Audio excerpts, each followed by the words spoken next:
Que a graça e a paz do Senhor Jesus Cristo continuem sendo multiplicadas sobre nós. O Senhor tem sido profundamente bom, tem nos abençoado. Estarmos aqui essa manhã, mais uma manhã de domingo, é a prova disso, irmãos. Podermos estar reunidos, juntos, todos juntos, para servir e adorar o nome do Senhor em dias tão difíceis, em vários aspectos, né? Ontem saí para pregar na igreja de um pastor muito amigo mesmo. Ele abriu um pouquinho o coração, falava sobre as dificuldades que ele, que tem quase 30 anos de ministério, está enfrentando. Eu falei, eu sei que é isso já. Sei como é, sei como é que funciona. E nós batemos um papo muito legal. Inclusive, vamos visitar um outro amigo que tem sofrido tanto quanto, mas ainda não entendeu a dinâmica do ministério a partir do que a Escritura estabelece. Então acaba sofrendo um pouquinho mais, mas o Senhor tem sido bom, graciosamente bom, tem abençoado o seu povo, e apesar de tudo, nós seguimos em frente, nós vamos em frente. Amém? Por falar em irmos em frente, vamos em frente no profeta Oséias, hoje no capítulo 7, para olharmos como o profeta Oséias, ou como Deus, por meio do profeta Oséias, continua falando ao seu povo, obviamente de maneira imediata ao povo daquela época, mas também nos fala hoje por meio da sua palavra, porque não há nada novo debaixo do sol. Só precisa entender como essas verdades do texto, escrito há tantos anos atrás, quase 2.700 anos atrás, tem a ver com as nossas vidas. Amém? Capítulo 7 do profeta Oséias, que diz assim: quando tento sarar Israel, se descobre a iniquidade de Efraim e a maldade de Samaria, porque praticam a falsidade, ladrões invadem as casas e bandos assaltam nas ruas. Não se dão conta de que eu me lembro de todas as suas maldades. Agora estão rodeados pelas suas más ações, que estão sempre diante de mim. Alegram o rei com as suas maldades e os príncipes com as suas mentiras. Todos eles são adúlteros, são semelhantes ao forno, aceso pelo padeiro, que não precisa atiçar o fogo desde que sovou a massa até que seja levedada. No dia da festa do nosso rei, os príncipes adoeceram de tanto beber vinho, e o rei estendeu a mão aos zombadores. Enquanto estão à espreita, preparam o coração como um forno. Durante a noite o seu furor se abranda, mas pela manhã queima como um fogo abrasador. Todos eles são quentes como um forno e consomem os seus juízes. Todos os seus reis caem, mas não há ninguém entre eles que me invoque. Efraim se mistura como os povos e é um pão que não foi virado na hora de assar. Estrangeiros sugam as suas forças, mas ele não percebe. Cabelos brancos se espalham pela cabeça, mas ele não o sabe. A arrogância de Israel abertamente dá testemunho contra eles, mas eles não voltam para o Senhor, seu Deus, nem o buscam em tudo isso. Porque Efraim é como uma pomba ingênua, sem entendimento, chamam o Egito e se voltam para a Síria. Quando forem, estenderei a minha rede sobre eles e farei com que desçam como as aves do céu. Eu os castigarei de acordo com o que ouviram na sua congregação.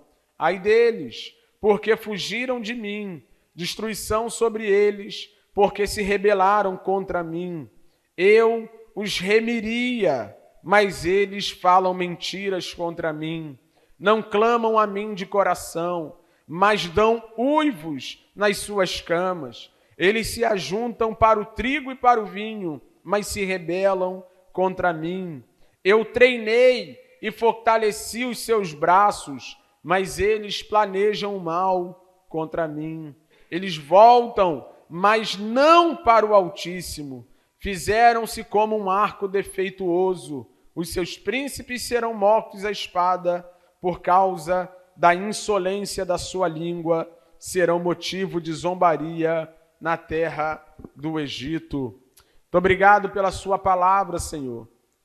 E que mais uma vez o Senhor nos fale, seu Espírito vivifique o santo texto, e nós tenhamos aqui hoje, Senhor, a certeza de que o Senhor nos falou. Nós precisamos te ouvir, Senhor. As nossas vidas precisam ser moldadas pela sua palavra, e que o Senhor assim faça esta manhã. Edifica a sua igreja, aperfeiçoa o seu povo, para louvor de sua glória, nós oramos em nome de Jesus. Amém. Desde o capítulo 4, irmãos, nós estamos falando sobre como agora o profeta está falando diretamente ao povo de Israel sobre os seus pecados, sobre as suas transgressões, sem mais depender ou usar o exemplo que ele deu ao seu povo por meio da relação do profeta Oséias com a mulher Gômer infiel. Já tem um tempo que Deus abandonou esse relacionamento do profeta, que ilustra muito bem a história do povo de Deus como o próprio Deus, para falar diretamente com o seu povo. E o que nós estamos vendo desde o capítulo 4? Nós estamos vendo que o povo se desviou da aliança do Senhor, de que o povo traiu o seu Deus. Nós estamos vendo que boa parte da culpa desse desvio passa pelas lideranças que governavam o povo de Deus, tanto a liderança civil quanto a liderança religiosa. Isso se repete no capítulo 4, no capítulo 5, no capítulo 6, nós vamos ver um pouco disso agora no capítulo 7, sem que o povo deixe de ter responsabilidade como seu desvio. Também estamos vendo que esse desvio se configura sobretudo na idolatria, que resulta em imoralidade e em fraqueza espiritual, em declínio espiritual por parte daquele povo. E o que nós vamos ver agora no capítulo 7? Mais disso. Amém? Eu penso que de vez em quando fica aquela sensação na nossa cabeça: para que isso de novo? Por que disso de novo? Porque um livro inteiro como Oséias, que só fala disso, pastor, porque é a palavra de Deus. Se Deus quisesse resumir tudo isso em um capítulo, Oséias tinha um capítulo. Oséias tinha 3 capítulos, mas meditando lá em casa, refletindo, orando e pensando sobre isso, porque honestamente falando, eu olhei para o texto e falei: de novo, Deus? E é como se Deus falasse para mim de novo.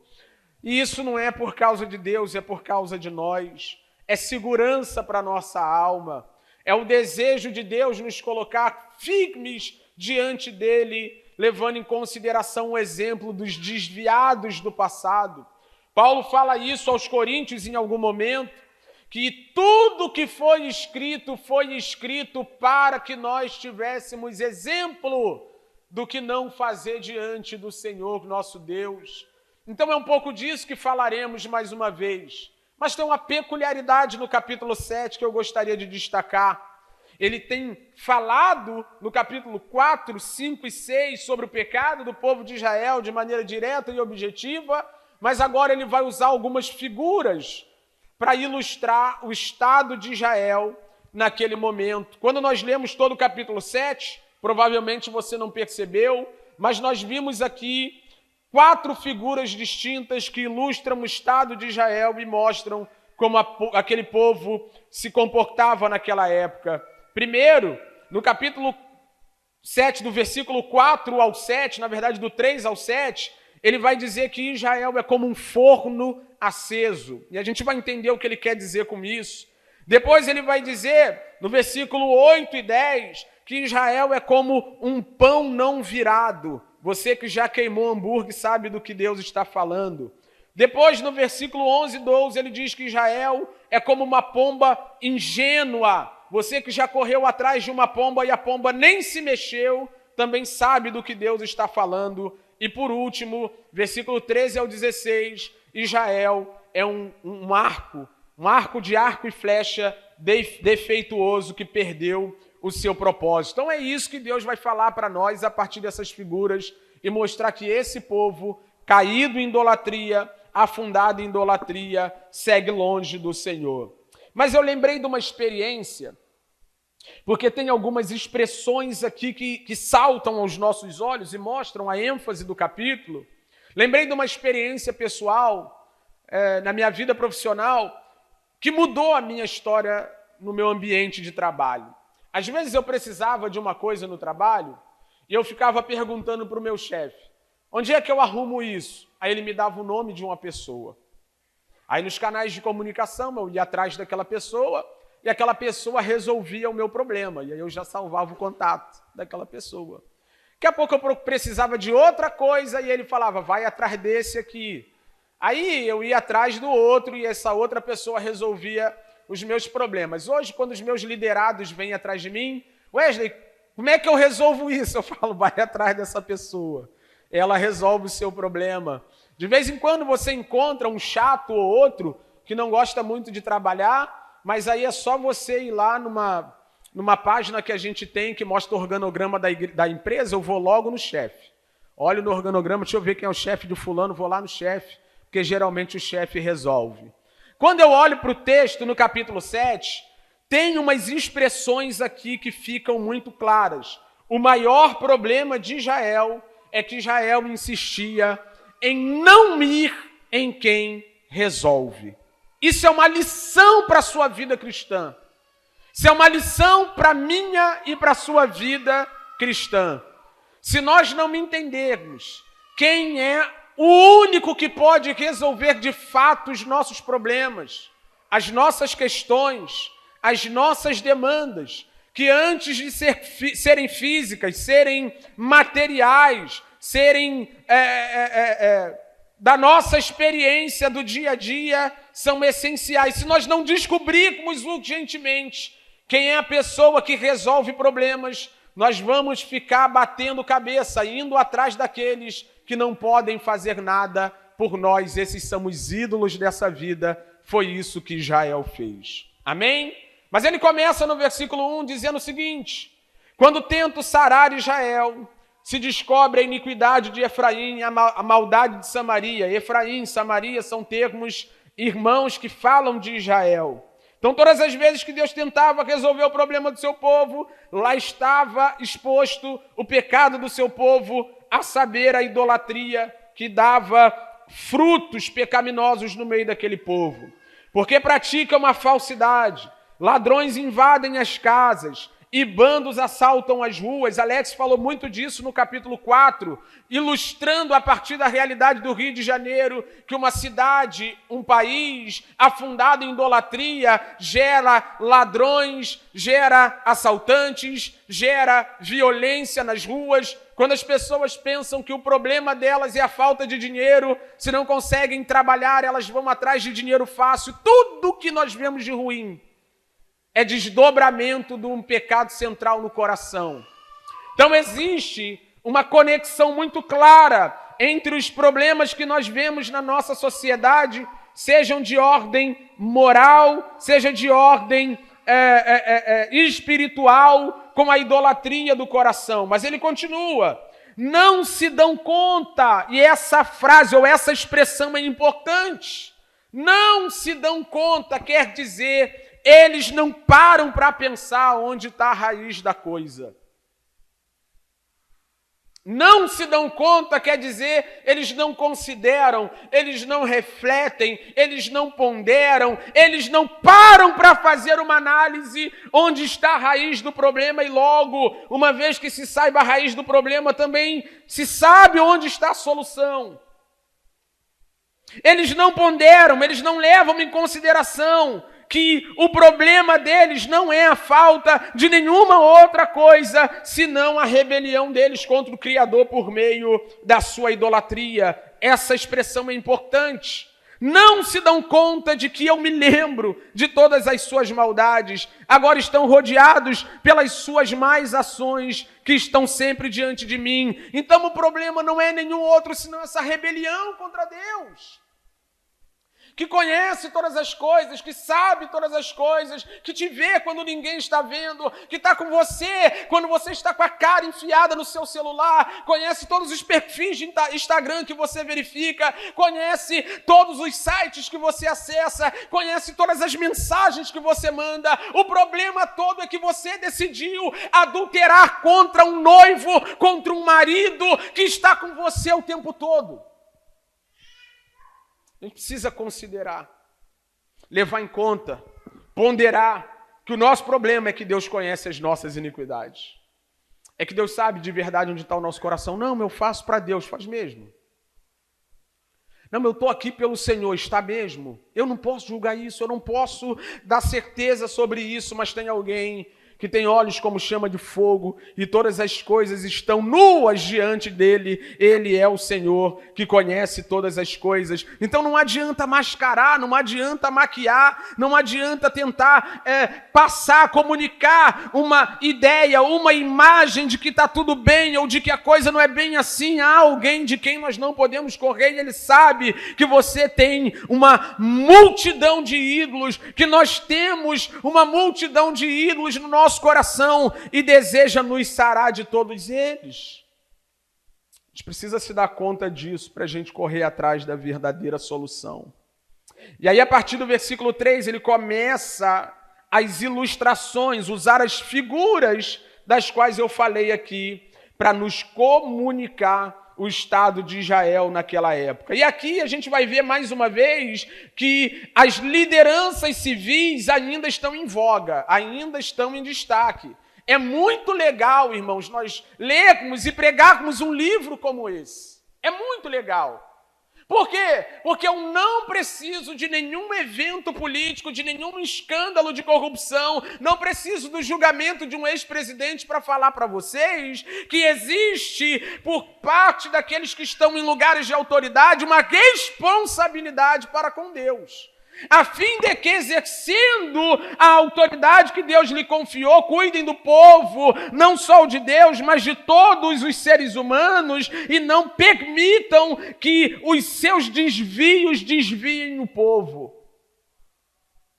E aqui no versículo 3 ele diz: alegram o rei com as suas maldades. Ele está falando do povo que não considera a maldade do seu coração, que está diante de Deus, esse adultério espiritual, que através dos pecados que são fruto da idolatria, vão alegrando o rei. Por que eles alegram o rei? Porque o rei também é idólatra. Porque o rei também é perverso. Porque o rei também é mau. Sabe? Alguns crimes são do gosto do governo. Alguns crimes são do gosto do governo. Você que viu Tropa de Elite sabe do que eu estou falando. Entende o que eu estou querendo dizer? Então, quando o versículo 3 está dizendo que as maldades do povo alegram o rei, ele está falando daquela relação entre o criminoso e o benefício, geralmente financeiro, material do governante. E aí é uma pena que um estado como o nosso, um dos mais belos do mundo, com um povo maravilhoso, extremamente caloroso. A gente consegue, eu gosto do Noan, cadê Noan? Noan que explica, né? Como é que funciona aqui. Irmão, a gente tem praia, a gente tem Mata Atlântica, aí tu olha para o outro lado, já tem um outro tipo de bioma, aqui tem jacaré, aqui tem onça, aqui tem papagaio, aqui... Irmão, o Rio de Janeiro é um fenômeno pouco visto no mundo. Mas ele é dominado por traficantes, por milicianos que estão em conluio como os governantes da cidade. Então as maldades, está lá, as maldades do povo alegravam o rei e os príncipes com as suas mentiras. A gente está falando de política. Você não ama debater sobre política? Ele está falando de política. Nós estamos falando que quando o Estado não está submisso ao Senhor, ele está submisso a si mesmo, às vaidades do seu coração. E é nesse momento que você vê como o povo acaba padecendo, porque o povo peca, o Estado peca, e todos estão num estado de depravação e de rebelião contra o Senhor. E aí ele começa a falar dessas figuras, e a primeira figura é o forno.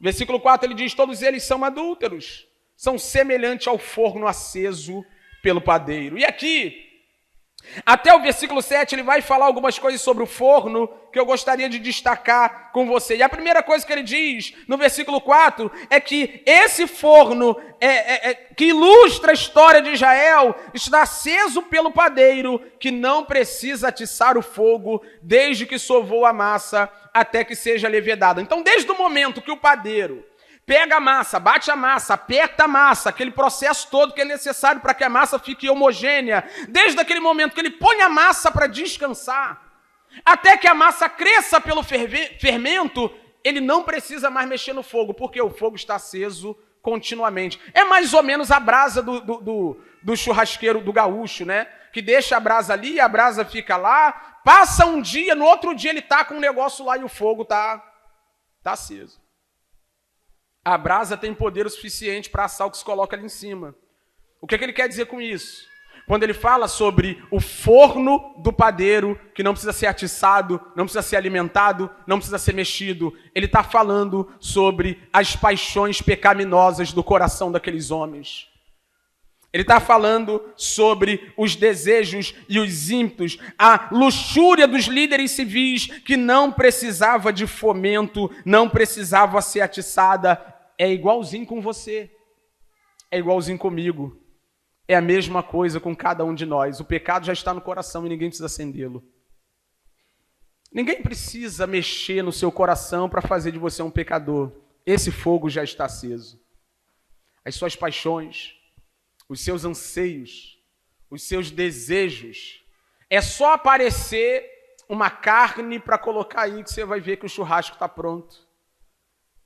Então, quando ele fala sobre esse forno que não precisa, ou o fogo desse forno que não precisa ser alimentado, não precisa ser atiçado, ele está falando daquilo que é natural na vida desses homens perversos. O coração desses líderes e desse povo já é um forno aceso que não precisa ser alimentado. Eles estão pegando fogo para pecar contra o Senhor. Esse é o estado natural do homem. O homem nasceu como Adão morreu, rebelado contra Deus, longe do Senhor. Como diz o outro, o coração do homem é uma fábrica de ídolos. O seu coração já está aceso para levar a cabo todas as vontades que dele hão de proceder. O povo daquela época não precisava ser ensinado no pecado. O coração deles, como um fogareiro aceso, já estava a pino, a fim de que as suas vontades e os seus desejos fossem adiante. Então, quando nós olhamos isso aqui, nós vemos de maneira muito clara que o que Deus constata aqui é que o coração desse povo é exatamente como um forno que nunca se apaga, sempre está pronto para cumprir o seu propósito. E o coração do homem pecaminoso está sempre pronto para cumprir os propósitos de maldade que brotam dele próprio. No versículo 5, ele diz um pouco do que sai desse coração, que como um forno aceso está sempre pronto para o mal. No dia da festa do nosso rei, os príncipes adoeceram de tanto beber vinho e o rei estendeu a mão aos zombadores. O que ele está falando? Ele está falando de um estado lamentável para alguém que deveria, ou para um grupo de pessoas que deveria guiar o povo do Senhor, liderar toda uma nação. Você já imaginou uma nação liderada por um homem bêbado? Não é para rir, gente. Mas você já imaginou como que um homem dado ao vinho e que se entrega constantemente à embriaguez, a bebedeiras, aos vícios? Você acha que um homem, um líder, um chefe de uma casa, sendo um beberrão todo dia na porta de um boteco, cuida bem de uma família? Você acha que um homem atrás de um volante tem capacidade de dirigir bem um carro, depois está muito louco de Brahma? Você acha que um homem tem capacidade de sair do boteco e ir direto para sua casa sem tomar uns tombos, depois que já bebeu muito mais do que deveria? Se embriagou, encheu a cara, perdeu a mão. Qual é a consequência disso? Ainda está no versículo 5. Eles adoeceram de tanto beber vinho, e o rei estendeu a mão aos zombadores. O estendeu a mão aqui quer dizer ele apertou a mão do zombador. Ele entrou num consenso com o zombador. Ele entrou num negócio com o zombador, porque todo mundo que está embriagado perde o controle sobre suas faculdades mentais, acaba fazendo maus negócios.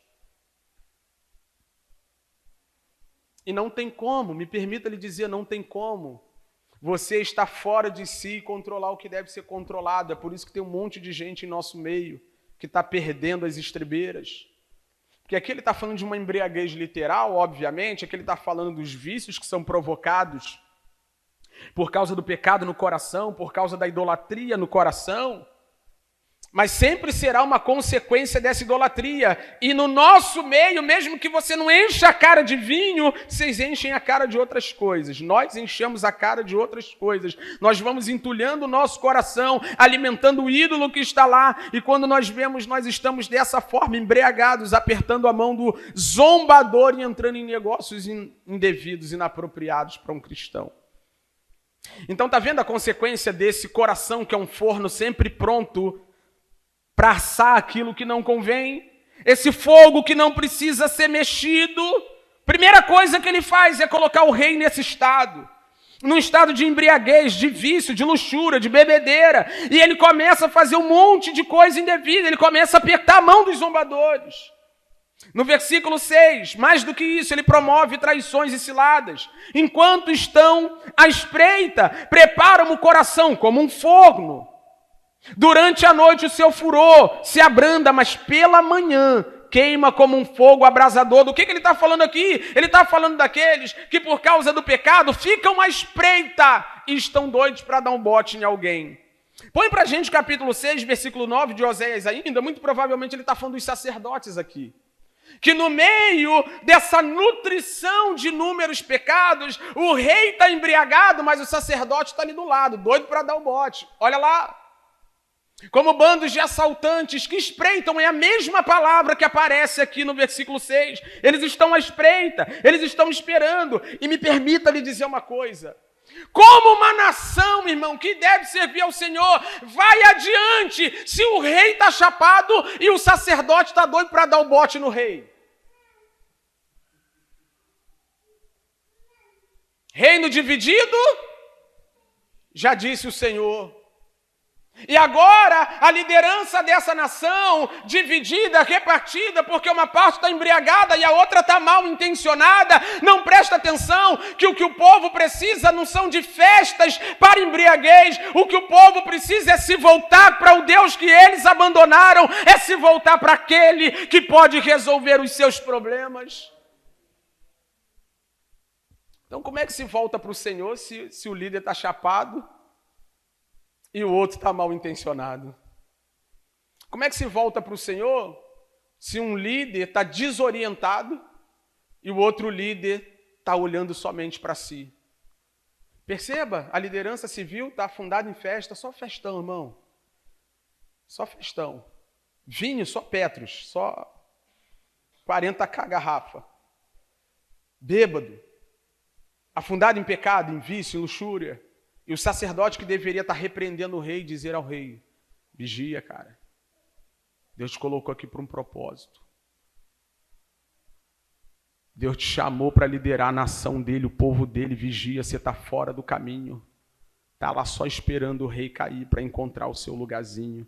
Vê se não parece os dias que temos vivido, onde os líderes religiosos estão se importando única e exclusivamente em que os líderes civis façam a sua vontade para que eles se sintam confortáveis no governo que eles querem que seja estabelecidos. Eles ficam à espreita. E aí, se esse aqui está dando mole, ele já vai para o lado do outro. É só ver os vídeos antigos, ver os vídeos da internet. Aí se esse aqui tá ruim, aí fica à espreita aqui, ó, só esperando dar o bote. Quem der mole para mim, eu vou achar meu lugar e vou concluir a minha cilada. É o que está no texto. Ele continua. Além desse forno aceso, promover vícios, bebedeiras, injustiça, promover traições e ciladas, ele ainda promove assassinato dos líderes e a instabilidade política de Israel. Olha só o versículo 7 que ele diz para nós na parte A.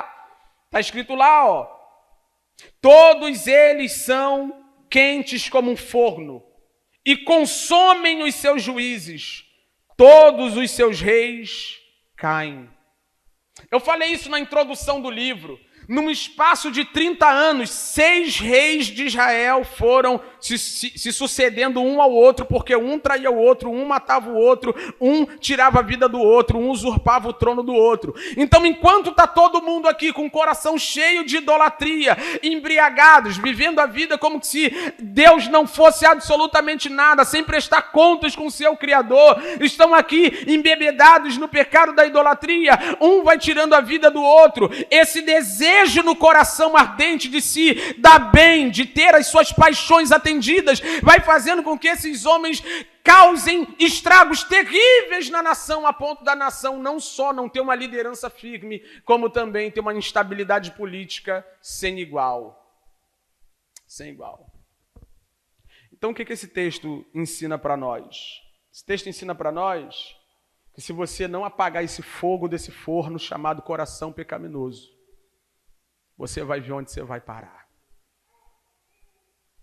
Esses são alguns pecados que estavam em evidência em Israel: vício, bebedeira, mentira, engano, traição, cilada, assassinato, literalmente assassinato, corrupção, sobreposição através de usurpação de trono. E se você aplicar isso na sua vida, você vai ver que se você não apagar o fogo do coração pecaminoso, a sua vida vai ser essa bagunça do mesmo jeito que era o povo de Israel. E onde está o verdadeiro problema? O verdadeiro problema está na parte B do versículo 7, que é a frase que dá sentido à minha experiência na minha vida profissional. Parte B diz assim, ó, vou ler todo ele para dar contexto. Todos eles são quentes como um forno e consomem os seus juízes. Todos os seus reis caem, mas não há ninguém entre eles que me invoque. Essa é a frase-chave do texto. Qual é a frase-chave do texto, Wesley? Os homens não me invocam o Senhor. Irmão, tu já ficou com vergonha de orar porque tu queria ficar naquele negócio? Pô, não vou nem tocar nisso aqui com Deus, porque eu sei que se eu falar, Ele vai falar, não, então vou ficar na minha. Mais do que isso, você já bateu em várias portas. Tem umas experiências que é legal, né? Como pastor, a pessoa chega, pastor, fiz de tudo. Fez mesmo, fiz de tudo, pastor, pedi emprestado, fui na casa de fulano, liguei para ciclano. Tinha uma pessoa, pastor, eu estou irado com fulano. E por quê? Porque falou que me ajudar, não me ajudou. É mesmo? É. Você gosta de ficar irado com quem não ajuda, né? Fiquei irado, pastor, é mesmo. Irmão, está orando, buscando ao Senhor, invocando ao Senhor. Você está numa campanha de oração? Você está sendo intencional na busca ao Senhor? Você está procurando na palavra de Deus o que Deus diz sobre esse tema? Essa parte eu tinha me esquecido, pastor, mas eu vou orar. Não há quem invoque o Senhor. Não há quem busque o Senhor. Isso aqui somos nós, irmãos. Nós vamos atrás de todas as soluções dessa vida. Nós melhoramos o nosso currículo, nós melhoramos o nosso network, nossa rede de contatos. Nós nos esforçamos para encontrar pessoas que possam resolver nossos problemas. Como eu disse, a gente fica chateado porque ligou para a mãe e para o pai e o Pix não veio. Mas a gente insiste em procurar solução na pessoa, no lugar, na coisa errada. Esse forno aceso, irmão, no nosso coração, clamando por pecado, Esse desejo insaciável de pecarmos contra o Senhor só vai ser apagado o dia que nós invocarmos o Senhor pedindo a Ele: socorra-nos e tira-nos daqui. Mas ao invés de buscar o Senhor, de invocar o Senhor, esses homens davam vazão a esse fogo no coração que queimava desejando por pecado. E hoje, irmão, eu conclamo você, ao invés de dar vazão, de dar espaço para o desejo do coração, clame, invoque, busque ao Senhor. Porque Ele é a solução para os problemas de um povo aflito e necessitado dEle. Nós precisamos entender, irmãos, que diferente de buscar soluções para os problemas que o nosso coração, o fogo do coração encontra ou inventa, nós devemos buscar o Senhor que aplaca esse fogo, que apaga esse fogo e nos abençoa para louvor de sua glória. Então esse povo aqui, o povo de Israel, é como um forno com o coração aceso pelo pecado e não invoca o Senhor. Parece muito conosco. Parece muito com os homens, parece muito com os líderes, parece muito com os rebelados contra Deus.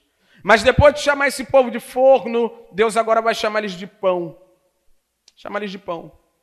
Versículo 8, ele diz: Efraim se mistura como os povos. E essa mistura aqui é a mistura da receita.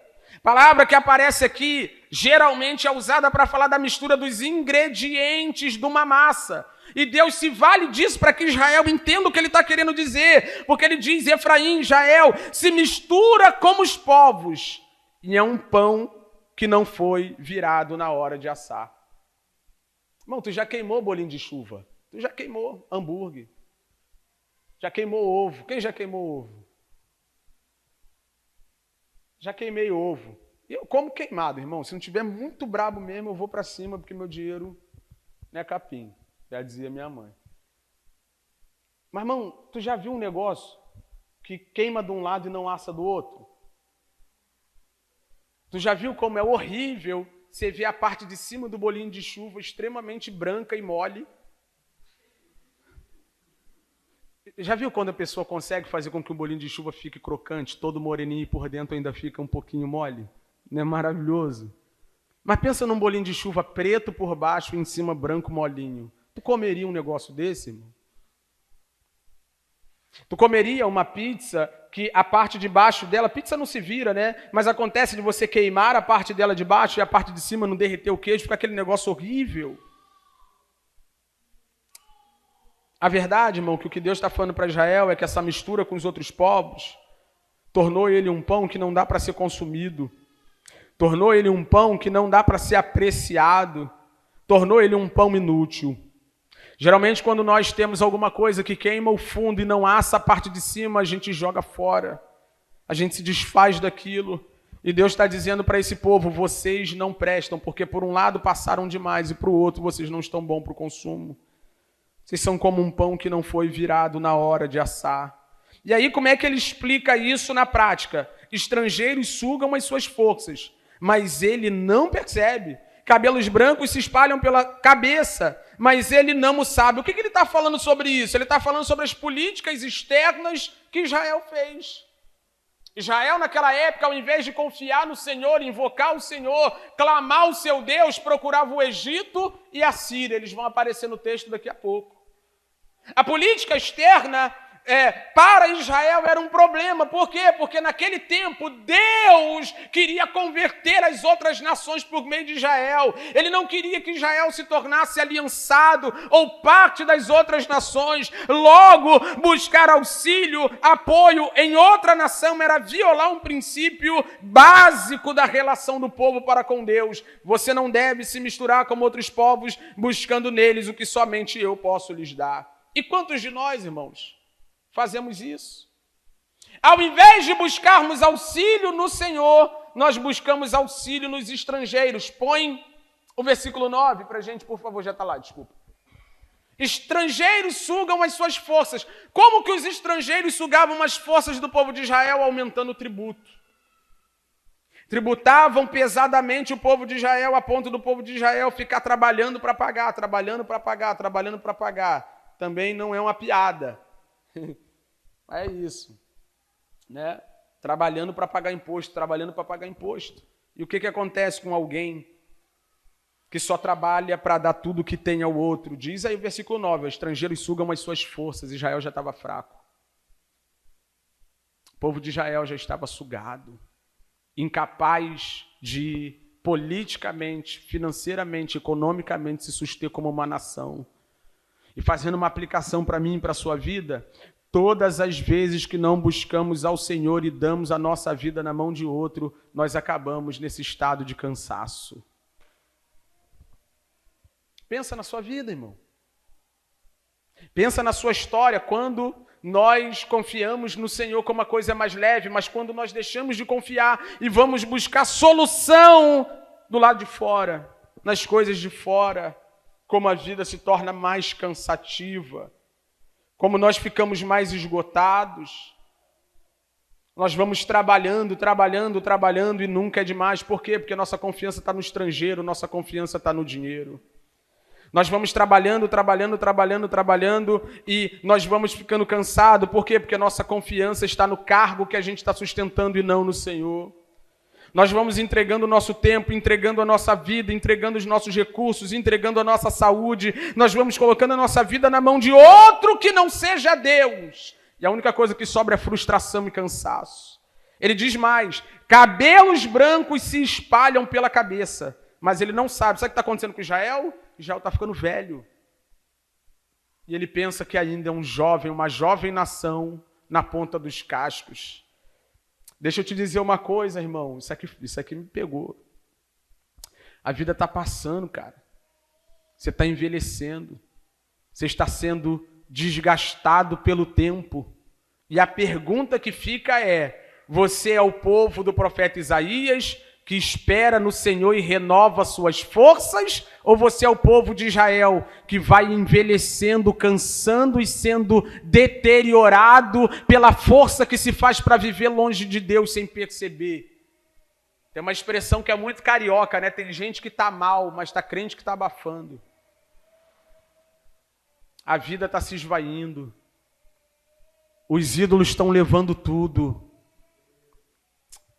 Vai indo embora a força, vai indo embora o vigor, vai indo embora o desejo de viver. Tem gente que não tem mais desejo de viver, porque está olhando tanto para os ídolos, está olhando tanto para os estrangeiros, está dependendo tanto de tudo menos de Deus, a ponto de ter a sua vida ceifada enquanto ainda está vivo. Está perdendo tudo.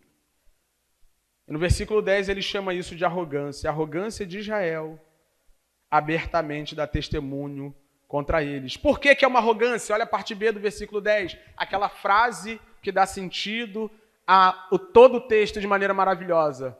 Mas eles não voltam para o Senhor seu Deus, nem buscam em tudo isso. Qual o problema dos homens? Que os homens estão atrás de tudo menos de Deus. Qual o problema dos homens? Que eles estão buscando soluções em todas as coisas, menos de Deus. Qual é o problema dos homens? É que os homens vão atrás dos estrangeiros, das coisas dessa vida, atrás do dinheiro, do ouro, da prata, do status, dos seguidores, das curtidas, da relevância social. Pessoas que vivem a sua vida buscando sentido nas coisas que também perecem, enquanto deveriam buscar o Senhor. Não buscam o Senhor. Não invocam esse Deus. Vamos para as duas últimas sessões e terminar. Então ele é um forno aceso, com o coração queimando por pecado. Israel é um pão que não viraram e não dá para consumir porque já está perdendo as suas forças, está perdendo o seu propósito. Versículo 11, porque Efraim é como uma pomba ingênua. Irmão, eu já atropelei um pombo. Não foi de propósito. Ele não saiu do caminho. E isso quer dizer o quê? Isso quer dizer que o pombo é isso. Uma pomba é isso. É tida, por um lado, na Bíblia, como mansa, e aqui isso é positivo, como pacífica, e aqui isso é positivo, mas ela também é um animal que tem pouca capacidade de reação. Também é um animal que tem reflexos comprometidos por causa da sua própria natureza. E Israel, agora, depois que entregou a sua vida na mão dos estrangeiros, na mão daqueles que não podem fazer nada por ele, também para Deus é como se fosse uma pomba ingênua. Poucos dias estava na praia com Tomás e Ilana, e tinha um pombo, e você fica orando para o pombo voar, para a criança não meter a mão, porque traz doença. Mas o pombo não voa. Ele riu, não sei porquê, está dormindo rindo. Aí tu fala, não vai. Aí tu tenta ir atrás, e o pombo fica ali, tu orando, vai embora, pombo. É esse bicho ingênuo que qualquer predador é capaz de alcançar. Esse animal ingênuo que qualquer bote certeiro é capaz de pegar. E todas as vezes que nós confiamos nos estrangeiros, todas as vezes que fazemos política externa tendo um rei soberano que cuida de nós, nós vamos nos tornando essa presa fácil das coisas dessa vida. Como uma pomba ingênua, muitos de nós vão deixando a sua vida à mercê do inimigo de sua alma. Colocam a sua confiança no dinheiro, mas daqui a pouco, por causa de dinheiro, estão todos enrolados. Colocam a sua confiança numa carreira profissional, e daqui a pouco, por causa de uma carreira profissional, comprometeu toda a sua vida. Colocam a sua esperança em bens materiais, e depois que eu comprar, minha vida está resolvida. Compra, não consegue pagar, fica com o nome sujo, todo enrolado. E eu não vou fazer campanha de voto de nada para prosperidade, não. É só você acertar a tua vida financeira. Por que Israel é como uma pomba ingênua? Sem entendimento, está lá, ó. Chamam o Egito e se voltam para a Síria. Presta atenção nessa frase, se voltam. Se voltam. O chamado de Deus para o seu povo é se voltem para mim. Mas eles estão se voltando para os estrangeiros, confiando que a Síria pode livrá-los do mal, confiando que as outras nações podem tirá-los do momento de aflição e de dificuldade. Irmão, se você se voltar para outra coisa que não seja Deus, para livrar a sua vida dos problemas que você se encontra hoje, você não vai passar de uma pomba ingênua só esperando o bote do inimigo da sua alma. Onde você tem colocado a sua vida? Em quais mãos está a sua vida? Em que você tem confiado? Irmão, você já viveu tempo suficiente para entender, para lembrar, para considerar que em tudo que você confiou menos Deus não foi suficiente para resolver sua história? Ele continua. Quando forem, aí é Deus falando, estenderei a minha rede sobre eles e farei com que desçam como aves do céu. Eu os castigarei de acordo com o que ouviram na sua... Esse povo conhece o que Deus falou para eles na santa lei, na santa escritura. Deus não é injusto não, irmão. Sabe como é que Deus vai se vingar dos homens no dia do juízo? Sabe como? Pela espada que sai da sua boca. O que é a espada que sai da boca de Deus? Deus vai abrir a palavra e vai colocar o povo do lado. Você não conhece a escritura, irmão? Você não está aqui domingo após domingo com a Bíblia aberta ouvindo que Deus te quer só para Ele? Que Deus não divide a sua glória com ninguém? Que Ele entregou o Filho dele para ter uma relação íntima contigo? E é que eu sempre digo, irmão, todas as vezes que eu me vejo necessitado ou vejo alguém necessitado, se Cristo Jesus foi à cruz e salvou a minha alma, o que mais Ele não pode salvar? O que é pão para alguém que entregou o seu filho? O que é um emprego para um marido que quer cuidar de sua casa de maneira digna? Irmão, é o que eu falo sobre casa. Eu quero comprar uma casa. Eu falo, Deus, todas as casas são suas, eu só quero uma. Só uma. Wesley, você já comprou uma casa? Não. Por que não? Ou estou fazendo uma má administração do meu dinheiro de modo que ainda não consegui fazer isso, ou Deus ainda não quis. E a minha confiança não está na casa que comprei ou deixei de comprar. A minha confiança está no Deus que está no controle da minha trajetória até comprar uma casa, se é que comprarei. Amém? E Ele está dizendo isso para a gente, irmãos. Você já ouviu, você tem ouvido. No versículo 13 ao 16 ele encerra, para a gente ver como o contrário de se voltar para Deus é o problema das nossas vidas. Ai deles, porque fugiram de mim. Isso aqui é o povo de Israel, é a liderança de Israel. Destruição sobre eles porque se rebelaram contra mim. É a rebeldia de um povo que se volta contra Deus. E aí ele vai colocar aqui agora 3 exemplos.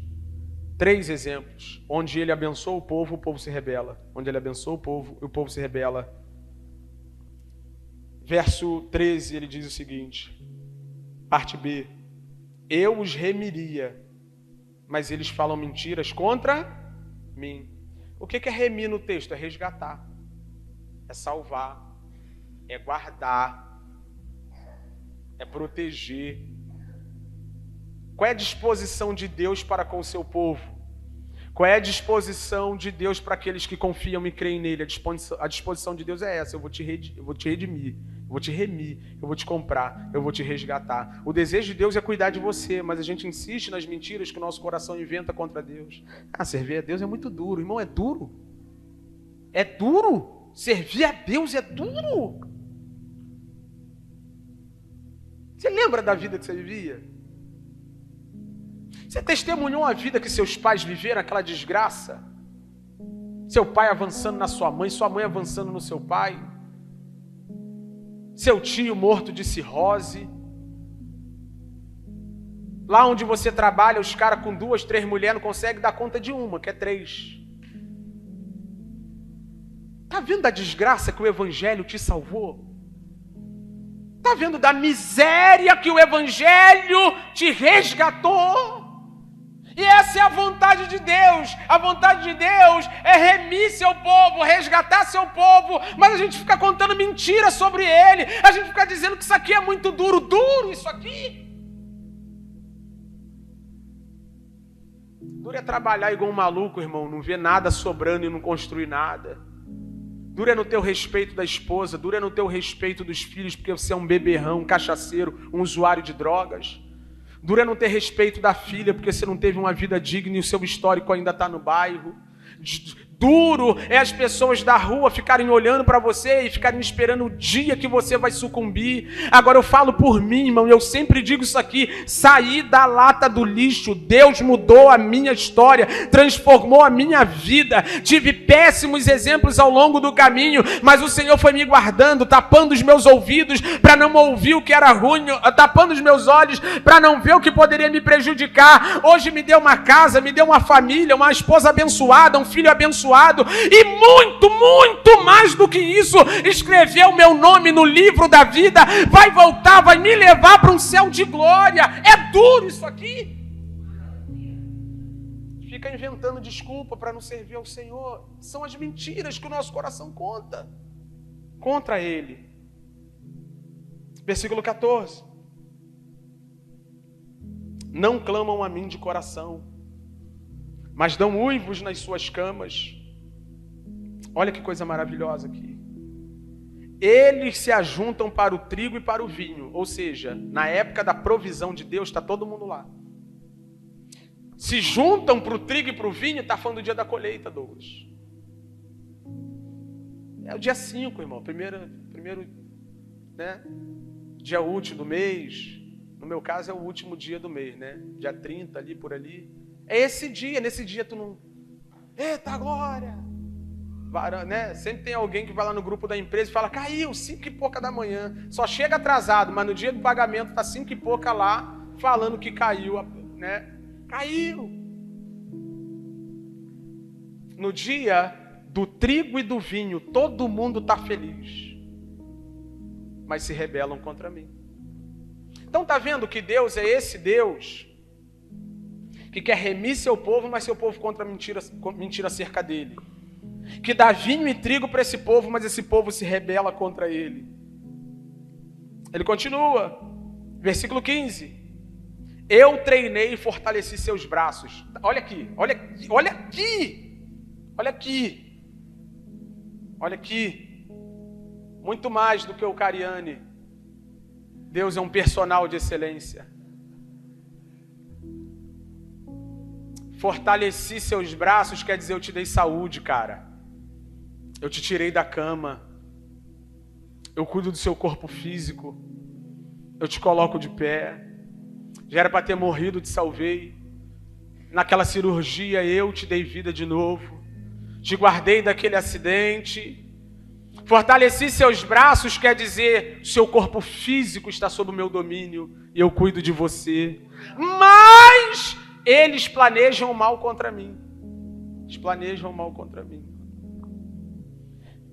Eu sei, né, irmão? Ninguém acorda assim, deixa eu ver o que eu vou fazer de mal contra Deus hoje. Não é isso. Não é isso. Mas todas as vezes que você projeta um caminho para longe de Deus, é contra Ele que você está planejando. Deus que enviou seu filho para morrer no seu lugar. E precisa ficar lá do seu trono, olhando seu coração, maquinando o que você vai fazer da sua vida longe dele. Planos que nos levam para a rebelião contra esse Deus. Versículo 16. Eles voltam, mas não para o Altíssimo. Se coloca de pé. Sem perder a atenção, para a gente explorar isso aqui. Deixa eu te dizer uma coisa para você aprender isso aqui comigo de uma vez por todas. Nós sempre estaremos nos voltando para alguma coisa. Tá aqui, cara. Eles voltam.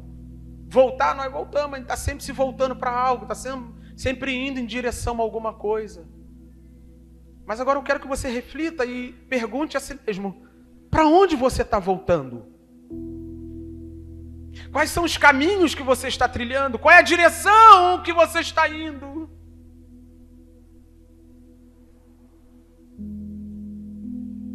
Irmão, vocês são maduros, irmão. O povo aqui da igreja principalmente, cara, vocês sabem, ninguém aqui está fazendo um apelo a uma vida miserável, medíocre, franciscana. Irmão, já profetizei aqui que Deus vai tornar todo mundo bilionário nessa igreja. Só 3 receberam, tá vendo? Longe disso, irmão. Estou pregando uma vida franciscana, não estou dizendo que você não deva cuidar da sua vida. Não, de novo, vai melhorar seu currículo, vai fazer concurso público, vai abrir um negócio, vai vender suas paradas, procura o Vitor e a Antônia para fazer tráfego pago no seu negócio. Irmão, progrida, cresça, evolua, mas vamos falar de posicionamento. Para onde o seu coração está voltado? Para onde a sua vida está apontada? Para onde você está mirando? Para que lado você está indo? E o autor aos Hebreus, irmão, nos ensina, quando ele está encorajando o povo que queria parar, ele diz que nós devemos continuar, perseverar, mas olhando, mirando, apontando para o autor e consumador da nossa fé. Então me permita lhe dizer o que o texto está lhe dizendo, você sempre vai voltar para alguma coisa, a questão é o quê? Eles voltam, mas não para o Altíssimo. Esta manhã, já tarde, eu te conclamo, irmão, se volte para o Senhor. Se voltem para o Senhor.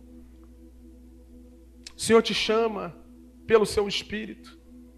Se volte para mim. Mira na minha direção.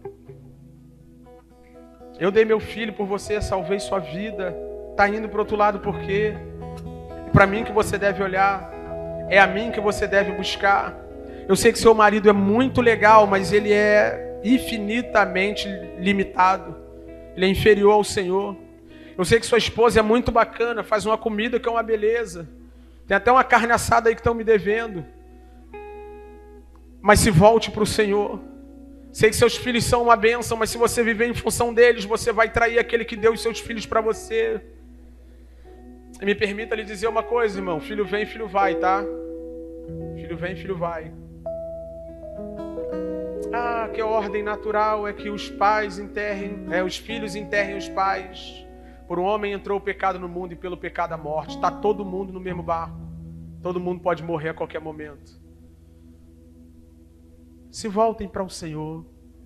Por último, a última figura que aparece está no texto. fizeram-se como um arco defeituoso. Um arco e flecha que não serve para mais nada.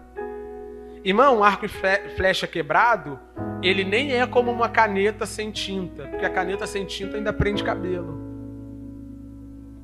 Mas um arco quebrado não serve para nada. E todas as vezes que eu não me volto para Deus, não me volto para o Altíssimo, me volto para outra coisa, eu sou como um objeto que perdeu o seu propósito. Por que os homens sentem no seu coração que está faltando alguma coisa? Porque eles perderam o seu propósito. O propósito primário da vida do homem é glorificar a Deus e gozar dele eternamente. É ter uma relação profunda com o seu Criador. Do mesmo jeito que a planta tem com a terra, do mesmo jeito que o peixe tem com a água. Deus nos chamou, irmão, não para dependermos dos estrangeiros, dos externos, não nos voltarmos para aquilo que está fora, mas olharmos para o alto. O desejo de Deus para o seu povo é que nós confiemos e dependamos somente dele. Busquemos somente a Ele, irmão. Vai conversar com a sua esposa, conversa com o seu esposo, troca uma ideia com o seu chefe, liga para o seu melhor amigo, mas só faça isso depois de orar. Depois de buscar na Escritura uma direção. Quando tu chegar para buscar ajuda em alguém, tu chega assim, ó. Meu amigo, eu andei orando, pedindo uma direção ao Senhor. De repente, Deus pode falar e confirmar na sua boca o que eu estou procurando. Meu problema é esse. Atente os ouvidos. Se ele falar, não, mas a Bíblia diz isso, de repente é Deus mesmo. De repente é Deus mesmo. O que Deus quer de nós é que nos voltemos para Ele. O que Deus quer de nós é que nós dependamos somente dEle. O problema desse forno aceso, dessa bomba ingênua, desse pão que não foi virado, desse arco quebrado, é que ela dependeu de qualquer coisa menos de Deus. Nós precisamos voltar para os pés do Senhor, irmão. Voltar para o lugar da oração, para o lugar da busca.